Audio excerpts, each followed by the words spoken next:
بسم اللہ الرحمن الرحیم۔ میرے محترم دوستو، السلام علیکم۔ آج کی اس ویڈیو میں ہم آپ حضرات کے سامنے امام حسین اور سفید کبوتر کا واقعہ پیش کریں گے، جس کو سن کر آپ کی آنکھوں میں آنسو آ جائیں گے۔ اس ویڈیو کو پورا ضرور دیکھیے گا، امید ہے یہ ویڈیو آپ کو پسند آئے گی۔ بنا وقت ضائع کیے چلیے ویڈیو شروع کرتے ہیں۔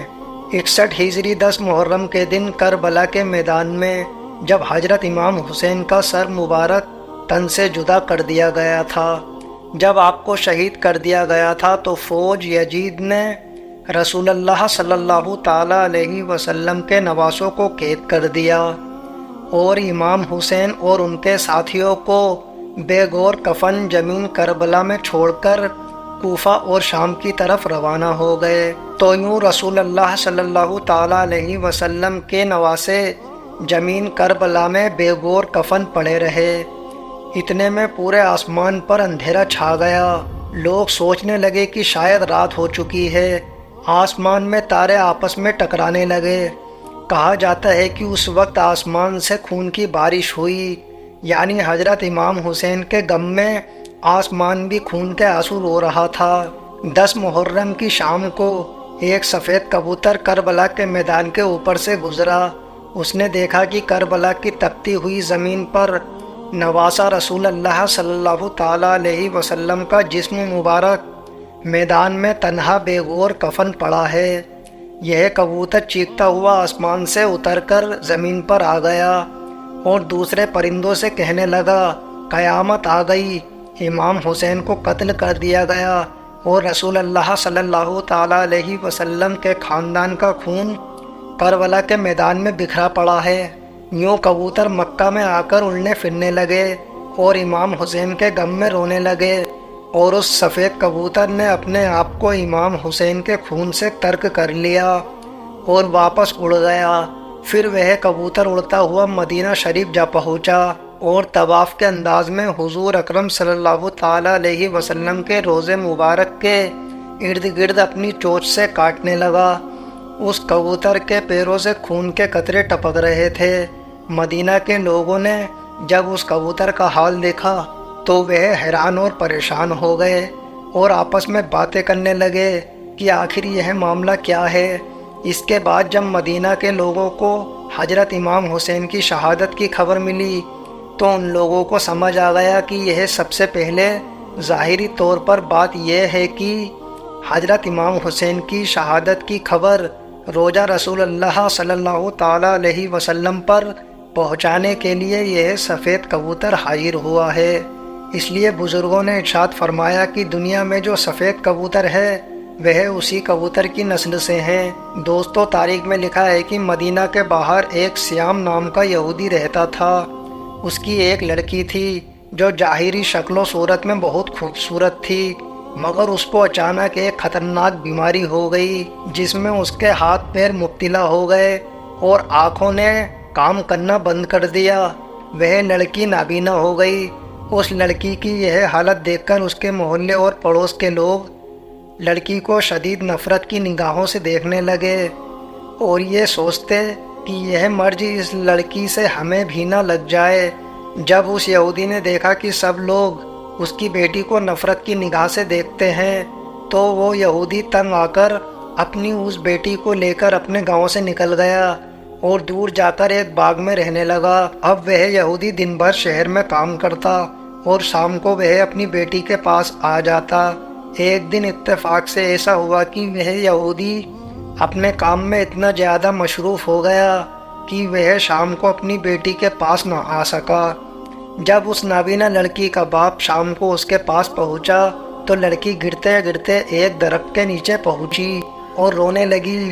اس لڑکی نے اس درخت کے نیچے پوری رات گزار دی۔ جب صبح ہوئی تو اس لڑکی نے محسوس کیا اس کے قریب ہی ایک دوسرے درخت پر اوپر پرندے کی چیخ بھری آواز آ رہی ہے۔ اس آواز میں اتنا زیادہ دم تھا کہ وہ لڑکی اپنے آپ کو روک نہیں پائی اور گرتے پڑتے اس درخت کے پاس پہنچ گئی۔ حالانکہ وہ لڑکی دیکھ نہیں سکتی تھی، لیکن پھر بھی سر اوپر کر کے اس پرندے کو دیکھنے کی کوشش کر رہی تھی۔ کہ اتنے میں اس کبوتر کے پروں سے خون کا ایک قطرہ اس لڑکی کے دائیں آنکھ میں جا کے گیا۔ خون کا گرنا تھا کہ امام حسین کے خون کی برکت کی وجہ سے اس لڑکی کی آنکھ صحیح ہو گئی، اس میں روشنی آ گئی۔ وہ لڑکی اس آنکھ سے دیکھنے لگی، پھر خون کا ایک قطرہ اس کے بائیں آنکھ میں گر گیا۔ خون کی برکت سے اس کی دوسری آنکھ بھی روشن ہو گئی۔ یہ دیکھ کر وہ لڑکی بہت حیران ہوئی اور اس درخت کے اوپر دیکھنے لگی۔ اس نے دیکھا کہ خون میں لکھپت کبوتر بیٹھا ہوا ہے۔ وہ لڑکی اس کبوتر کو دیکھ رہی تھی۔ اتنے میں خون کے کچھ اور قطرے اس کے جسموں پر گر گئے۔ امام حسین کے خون کی برکت کی وجہ سے اس لڑکی کی تمام بیماریاں ختم ہو گئیں۔ اب وہ لڑکی ایسے ہو گئی جیسے اسے کوئی مرض نہیں تھا۔ اب وہ لڑکی خوشی خوشی اٹھی اور اپنے باپ کی تلاش میں نکل گئی۔ اتنے میں وہ یہودی سامنے آتا ہوا دکھائی دیا۔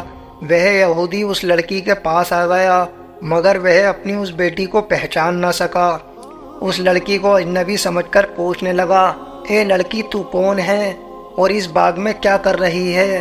اپنی بیٹی کو باغ میں اکیلا چھوڑ کر گیا تھا، کیا تجھے کوئی اس کا حال معلوم ہے؟ میری بیٹی کہاں ہے؟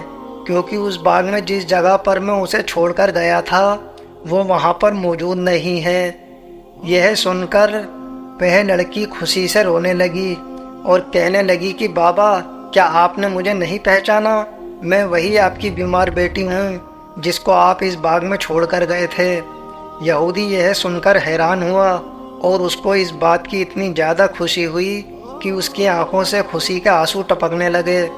اور یہودی باپ نے اپنی بیٹی سے کہا کہ تمہاری یہ بیماری کیسے ٹھیک ہوئی؟ تمہیں دکھنا کیسے شروع ہو گیا؟ اس لڑکی نے اپنا سارا واقعہ سنا دیا اور اپنے باپ کو اسی پیڑ کے نیچے لے گئی جہاں کبوتر امام حسین کے خون سے لکھپت تھا اور اس کا خون نکل رہا تھا۔ یہودی نے اس کبوتر کی طرف کھڑے ہو کر کہا کہ یہ مبارک پرندے، تیری اس دردناک آواز کے پیچھے کیا درد ہے؟ اور تیرے پروں سے ٹپکنے والا مبارک خون کس کا ہے جس میں اللہ نے اتنی برکت رکھی ہے، جس سے میری لڑکی ٹھیک ہو گئی؟ اور جیسے تیسے اس یہودی نے اس پرندے کے بارے میں معلومات حاصل کر لی۔ جب اس یہودی کو پتہ چلا کہ یہ کبوتر کے اوپر خون لگا ہوا جو ہے یہ امام حسین کا خون ہے اور اسی خون کے ذریعے میری بیٹی ٹھیک ہوئی ہے، میری بیٹی کو دکھنا شروع ہو گیا، اس کا نابینا پن سب ختم ہو گیا اور اس کا کوڑ مرض بھی ٹھیک ہو گیا۔ یہودی کہنے لگا، اگر حسین کے نانا حق پر نہ ہوتے، اگر نواسہ رسول حق پر نہ ہوتے تو آپ کے خون کے قطروں میں ایسی خیر اور برکت کا ظہور پیدا نہ ہوتا اور میری یہ اپاہج لڑکی کبھی بھی ٹھیک نہیں ہوتی۔ اس کے بعد وہ یہودی اپنی اس بیٹی کے ساتھ وہیں پر کلمہ پڑھ کر مسلمان ہو گیا اور جب بھی کوئی اسلام قبول کرنے کی وجہ سے پوچھتا وہ واقعے کو پورا تفصیل کے ساتھ بیان کرتا۔ سلام ہو نبی کریم صلی اللہ تعالیٰ علیہ وسلم کے خاندان پر، سلام ہو اس ناحق خون پر جو اسلام کی بقا کے لیے زمین کربلا پر بہتا رہا۔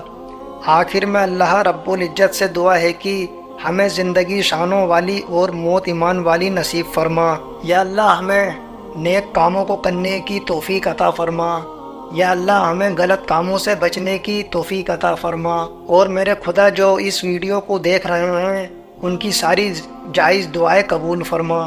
دوستو ویڈیو پسند آئے تو ویڈیو کو اپنے دوستوں کے ساتھ شیئر ضرور کیجئے، لائک کمنٹ سبسکرائب کرنا نہ بھولیں۔